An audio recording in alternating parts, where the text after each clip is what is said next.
Alhamdulillah Rabbil Alameen. Allahumma salli ala Muhammadin wa ala ali Muhammad. ഇനി നമുക്ക് സൂറത്തുൽ അറാഫിലെ 181-ാമത്തെ സൂക്തമാണ്. അഊദു ബില്ലാഹി മിനശ് ശൈത്വാനിർ റജീം. ബിസ്മില്ലാഹിർ റഹ്മാനിർ റഹീം.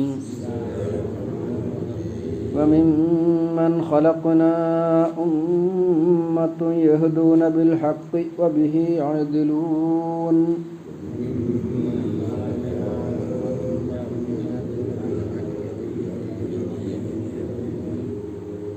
وممن خلقنا നാം സൃഷ്ടിച്ചവരിലുണ്ട് ഉമ്മത്തുൻ ഒരു സമുദായം, ഒരു വിഭാഗം, യഹ്ദൂന ബിൽ ഹഖ് അവർ സത്യവും കൊണ്ട് മാർഗദർശനം ചെയ്യുന്നു, വഴി കാണിച്ചു കൊടുക്കുന്നു, അല്ലെങ്കിൽ സന്മാർഗത്തിലേക്ക് നയിക്കുന്നു.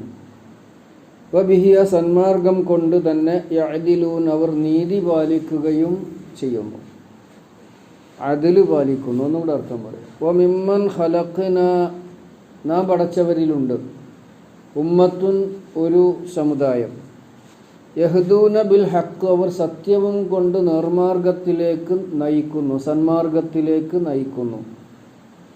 വബിഹി അതുകൊണ്ട്, ആ സന്മാർഗം കൊണ്ട് തന്നെ യഅദിലൂൻ അവർ നീതി കാണിക്കുന്നു.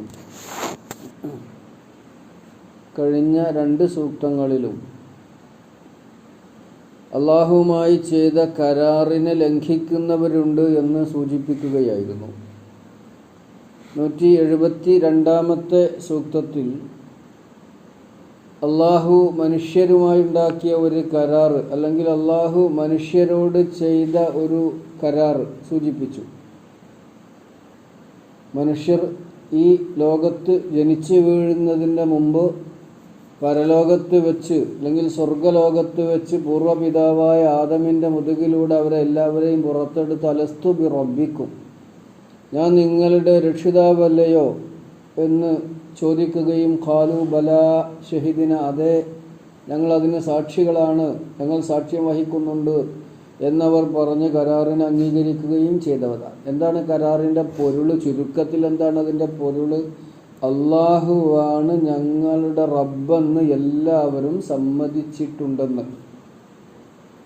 പിന്നെ അങ്ങനെ സമ്മതിച്ചു കഴിഞ്ഞാൽ പിന്നെ എന്ത് വേണം? ആ റബ്ബിനെ അംഗീകരിച്ച്, അവനെ അനുസരിച്ച്, അവനെ ആദരിച്ച്, അവനെ സ്വീകരിച്ച്, അവനെ ഇബാദത്ത് ചെയ്ത് ജീവിക്കണം എന്നാണ് തുടർന്ന് അല്ലാഹു തആല നമ്മളെ ഉണർത്തിയത്. എന്നാൽ പല ആളുകളും നരകത്തിൻ്റെ മാർഗം സ്വീകരിച്ചു. അപ്പോൾ അവരെ കൊണ്ട് നമ്മൾ, അത്തരം ആളുകളെ കൊണ്ട് നമ്മൾ നരകത്തിൽ നിറക്കും. അതിനു വേണ്ടിയാണ് അവരുള്ളത്.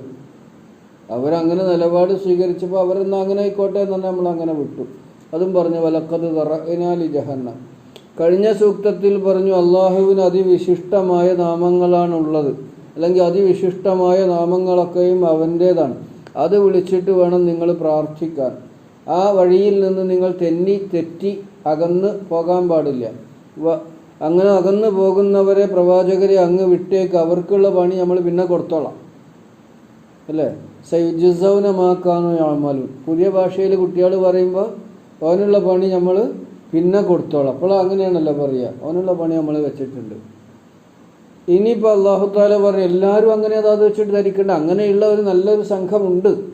അതോടൊപ്പം നമ്മൾ പടച്ചവരിൽ, നമ്മൾ സൃഷ്ടിച്ചവരിൽ നല്ല ഒരു ഉമ്മത്തുൻ ഒരു സമുദായമുണ്ട്, യഹ്ദൂന അവർ നയിക്കുന്നു, ഹിദായത്ത് കാണിച്ചു കൊടുക്കുന്നു, സന്മാർഗത്തിലേക്ക് നയിക്കുന്നു, ബിൽ ഹഖ് സത്യവും കൊണ്ട്, ഖുർആൻ അനുസരിച്ച് ആ ഖുർആനിൻ്റെ സന്മാർഗത്തിലേക്ക് വിളിക്കുന്ന, അള്ളാഹുവിൻ്റെ സന്മാർഗത്തിലേക്ക് വിളിക്കുന്ന ഒരു സമൂഹം എല്ലാ കാലത്തും എൻ്റെ സൃഷ്ടികളിൽ ഇവിടെ മനുഷ്യരിലുണ്ട്. ഇത് റസൂലുള്ളാഹി സ്വല്ലല്ലാഹു അലൈഹി വസല്ലം പല തരത്തിൽ നമ്മളെ പഠിപ്പിച്ചിട്ടുള്ളതാണ്. ഒരിക്കൽ അദ്ദേഹം പറഞ്ഞത് ഇന്ന ഉമ്മത്തി ഖൗമൻ അലൽ ഹഖ്, എൻ്റെ ഉമ്മത്തിൽ ഒരു വിഭാഗം, എല്ലാവരും ഉണ്ടാവില്ല, എൻ്റെ ഉമ്മത്തിലുള്ള ഒരു വിഭാഗം ആൾക്കാർ അലൽ ഹഖ്, അവർ ഹക്കിലായിരിക്കും. ഹത്താ യൻസില ഈസാ ഇബ്നു മറിയം മത്താ നസല, ഈസാ ഇബ്നു മറിയം ഇറങ്ങുന്നത് വരെ എപ്പോഴായിരുന്നാലും അദ്ദേഹം എപ്പോഴാണ് ഇറങ്ങുന്നത് അതുവരെ ഉണ്ടാവും. ആര്? എൻ്റെ ഉമ്മത്തിലെ ഒരു സംഘം. അപ്പോൾ നമ്മുടെ ഉമ്മത്തിൻ്റെ ദൗത്യത്തെ റസൂൽ സല്ലല്ലാഹു അലൈഹി വസല്ലം പരോക്ഷമായി സൂചിപ്പിക്കുകയാണ്. അതെന്താണ്? ഇവിടെ ഈ പറഞ്ഞ യഅദിലൂന ബിൽ ഹഖ് യഹ്ദൂന ബിൽ ഹഖ് വബിഹി യഅദിലൂൻ വബിഹി യഅദിലൂൻ. ഇത് നമ്മൾ ഈ സൂറത്ത് തന്നെ 159 ആയത്ത്, 152 പേജ്, ഒരു പേജ് പുറത്തേക്ക് മറിച്ചാൽ മതി. അതിൻ്റെ അവസാനത്തെ 170 പേജിലെ അവസാനത്തെ ആയത്ത് ഇതേമാതിരി ഒരു പ്രയോഗം മൂസാ നബി അലൈഹി ഇസ്ലാമയുടെ ജനതയെ സംബന്ധിച്ച് നടത്തിയല്ലോ. 170 പേജിൻ്റെ ഒടുവിലത്തെ ആയത്ത് വമിൻ ഖൗമി മൂസ, എന്താ? വമിൻ ഖൗമി മൂസ, മൂസായുടെ ജനതയിലുണ്ട് ഉമ്മത്തുൻ, ഒരു സമുദായം. മൂസാ നബി പ്രബോധനം നടത്തി അദ്ദേഹത്തിൻ്റെ പ്രബോധിതരിലെ ഒരു സമുദായമുണ്ട്, ഒരു ഉമ്മത്തുണ്ട്, ഒരു വിഭാഗം ആൾക്കാർ. യഹ്ദൂന ബിൽ ഹഖ്, അവർ സത്യവും കൊണ്ട് നിർമാർഗത്തിലേക്ക് നയിക്കുന്നു. വബിഹി, അതുകൊണ്ട് തന്നെ യഅദിലൂൻ, നീതി പാലിക്കുകയും ചെയ്യുന്നു. നീതി പാലിക്കുക, നീതിപൂർവമുള്ള വർത്തമാനം, നീതിപൂർവമുള്ള ഇടപാട്. നമ്മൾ ഈ സത്യവും നീതിയും തീരുമാനിക്കുന്നത് നമ്മളെ സമുദായത്തിൻ്റെ ഇഷ്ടം നോക്കിയിട്ടൊന്നുമല്ല, നമ്മളെ കുടുംബക്കാരെ ഇഷ്ടം നോക്കിയിട്ടുമല്ല, നമ്മളെ മഹല്ല് കമ്മിറ്റിയുടെ ഇഷ്ടം നോക്കിയിട്ടുമല്ല, നമ്മളുടെ പാർട്ടികളുടെ ഇഷ്ടം നോക്കിയിട്ടുമല്ല. സത്യവും നീതി എങ്ങനെ തീരുമാനിക്കുക? അള്ളാഹിൻ്റെ ഇഷ്ടം നോക്കിയിട്ട്, അല്ലേ? ഖുർആൻ അനുസരിച്ച. ഖുർആനും നബിചര്യയുമാണ് സത്യത്തിൻ്റെയും നീതിയുടെയും മാനദണ്ഡം എന്നത് നമ്മൾ ഉൾക്കൊള്ളുന്നുണ്ട്. റസൂൽ സല്ലല്ലാഹു അലൈഹി വസല്ലം ഒരിക്കൽ പറഞ്ഞു, ഉമ്മത്തി ബിൽ ഹഖ് യഹ്കുമൂൻ, എൻ്റെ സമുദായം ഭരണം നടത്തുക നീതി ഹക്കനുസരിച്ച വയഖ്ലൂൻ, അവർ വിധി പറയുകയും ഹക്കനുസരിച്ച, സത്യമനുസരിച്ച. വയഖുദൂൻ, അവർ എടുക്കും. വയുഅ്തൂൻ, എടുക്കുന്നതും വിധി പറയുന്നതും ഭരണം നടത്തുന്നതും ഒക്കെ എൻ്റെ സമുദായം ചെയ്യുകയാണെങ്കിൽ അത് ഹക്കനുസരിച്ചേ ചെയ്യുള്ളൂ. അപ്പോൾ ഇവിടെ അതന്നെ പറഞ്ഞു, ഹക്കനുസരിച്ച് നിലകൊള്ളുന്ന ഒരു സംഘം എൻ്റെ സമുദായത്തിൽ എല്ലാ കാലത്തും ഉണ്ടാകും. ഒന്നുകൂടെ അർത്ഥം വന്നു കണ്ട് ഞാൻ നിർത്താം. വമിമ്മൻ ഖലഖ്ന, നേരത്തെ നമ്മൾ 159 പറഞ്ഞത് വമിൻ ഖൗമി മൂസ, മൂസാ നബി അലൈഹി ഇസ്ലാമയുടെ ജനതയിലുണ്ട് ഉമ്മത്തുൻ യഹ്ദൂന ബിൽ ഹഖ് വബിഹി യഅദിലൂൻ. ഇവിടെ പറഞ്ഞ വമിമ്മൻ ഖലഖ്ന ഉമ്മത്തുൻ, രണ്ടും ഒന്ന് തന്നെയാണല്ലോ. മൂസാ നബിയുടെ ജനത പറഞ്ഞാലും അള്ളാഹ് പടച്ചതന്നെ. നാം പടച്ചവരിലുണ്ട് ഉമ്മത്തുൻ, ഒരു സംഘം, യഹ്ദൂന ബിൽ ഹഖ്, സത്യത്തിലേക്ക് നയിക്കുന്ന, സത്യത്തിലേക്ക് വഴി കാണിക്കുന്ന, നിർമാർഗത്തിലേക്ക്. അപ്പോൾ മുസ്ലിം സമുദായം പൊതുവിൽ സത്യത്തിലേക്ക് വഴി കാണിക്കുന്നവരാണ് ആകേണ്ടത്. അങ്ങനെ ആകുന്നില്ലെങ്കിൽ അവരിലെ ഒരു വിഭാഗം എന്നും നിർമാർഗത്തിൻ്റെ, സത്യമാർഗത്തിൻ്റെ, സന്മാർഗത്തിൻ്റെ അതിലേക്ക് ആളുകളെ വിളിച്ചും നീതിപൂർവമുള്ള നിലപാടുകൾ സ്വീകരിച്ചും ഉണ്ടായിരിക്കും. ഒരു സൂചനയും കൂടി നമുക്ക് ഇതിൽ നിന്ന് കിട്ടും. അങ്ങനെയാണ് ആവേണ്ടത്. അത് നമ്മൾ വ്യക്തി അങ്ങനെയാണ് ആവേണ്ടത്, നമ്മളെ കുടുംബം അങ്ങനെയാണ് ആവേണ്ടത്, നമ്മുടെ സമുദായം അങ്ങനെയാണ് ആയി മാറേണ്ടത്. വമിമ്മൻ ഖലഖ്ന ഉമ്മത്തുൻ യഹ്ദൂന ബിൽ ഹഖ്, സത്യവും കൊണ്ട് നിർമാർഗത്തിലേക്ക് നയിക്കുന്ന, അല്ലെങ്കിൽ സത്യവുമായി നിർമാർഗത്തിലേക്ക് നയിക്കുന്ന, ഹിദായത്തിലേക്ക് നയിക്കുന്ന ഒരു സംഘം എന്നും നാം പടച്ചവരിലുണ്ട്. എല്ലാവരും ഇങ്ങനെ നരകത്തിൻ്റെ ആൾക്കാരാണ്. എല്ലാവരും യുൽഹിദൂന എന്ന് പറഞ്ഞ തെന്നിപ്പോകുന്ന ആൾക്കാരാണ് എന്ന് നമുക്ക് പറയാൻ കഴിയില്ല.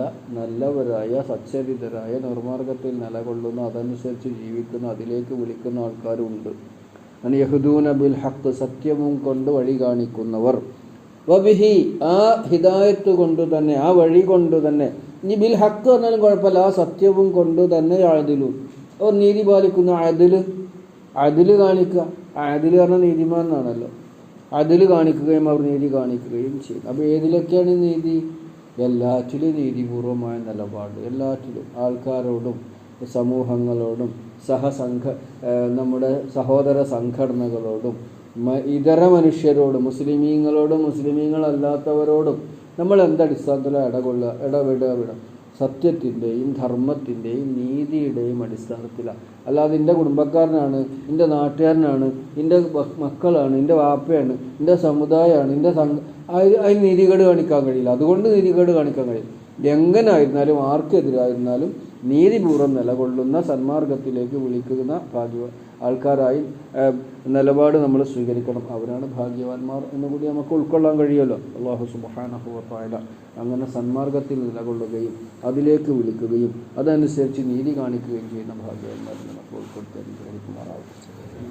അല്ലാഹ് എന്നും സത്യം മനസ്സിലാക്കി സത്യമനുസരിച്ച് ജീവിക്കുന്ന, നിൻ്റെ പ്രീതി അനുസരിച്ച് ജീവിക്കുന്ന വിശ്വാസികളെ ഞങ്ങളെ നീ ചേർത്ത് അനുഗ്രഹിക്കുമാറാകണേ. ഞങ്ങളെ കുട്ടികൾക്കും നീ ഹിദായത്ത് നൽകണേ അല്ലാഹ്. അവർക്ക് എന്നും സന്മാർഗവും സൽബുദ്ധിയും നൽകുമാറാകണേ. ലോകം മുഴുവനും വഴികേടിലേക്ക് നീങ്ങുകയാണ്. മുസ്ലിം സമുദായം അടക്കം മദ്യത്തിൻ്റെയും മയക്കുമരുന്നിൻ്റെയും പിടിയിലാണ് അല്ലാഹ്. ഞങ്ങളുടെ കുട്ടികളെ നീ അത്തരത്തിലുള്ള വഴികേടിലേക്ക്, അത്തരത്തിലുള്ള ദുർമാർഗത്തിലേക്ക്, അത്തരത്തിലുള്ള പിഴച്ച നിലപാടുകളിലേക്ക്, മദ്യത്തിലേക്ക്, മയക്കുമരുന്നിലേക്ക് പോകുന്നതിൽ നിന്ന് തടയണേ രക്ഷിതാവേ. റബ്ബന ആതിനാ ഫിദ്ദുനിയ ഹസന വഫിൽ ആഖിറതി ഹസനത വഖിനാ അദാബന്നാർ. വൽഹംദുലില്ലാഹി റബ്ബിൽ ആലമീൻ.